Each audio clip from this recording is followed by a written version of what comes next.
हीरा ओ वजूद थी लब लेंदे, हीरा ओ वजूद थी लब लेंदे, ओ मिट्टी अपनी जिन्ना ने छानी होवे, मिट्टी जिन्ना ने अपनी छानी होवे, ते मक्खण ओनू मुराद नसीब होंदा, वेले नाल जिस पाई मदानी होवे, जत पत ते सत नू की समझे, नेक मत ना जिनू सखानी होवे,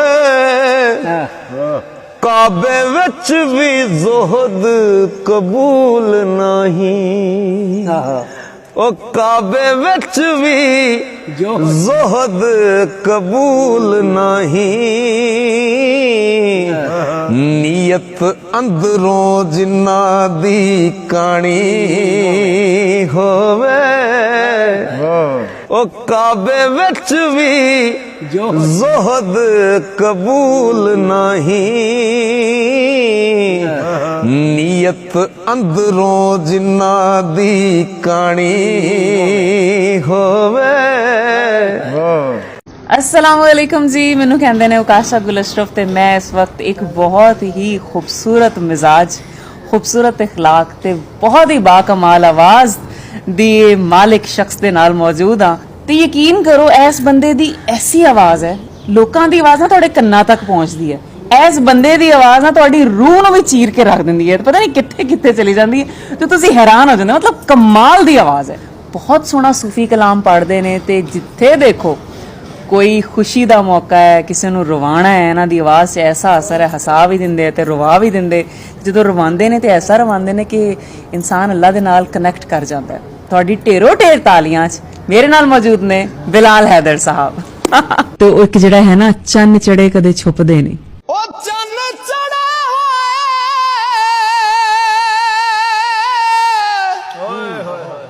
कदी नहीं छुपदे,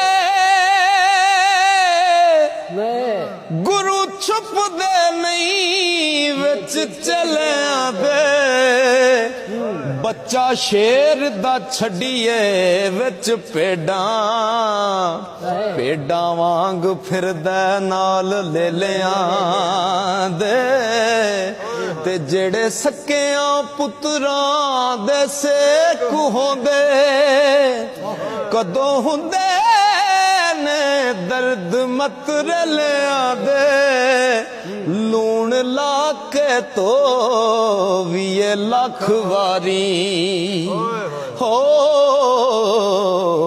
कोड़े रहन सवाद कर लिया दे,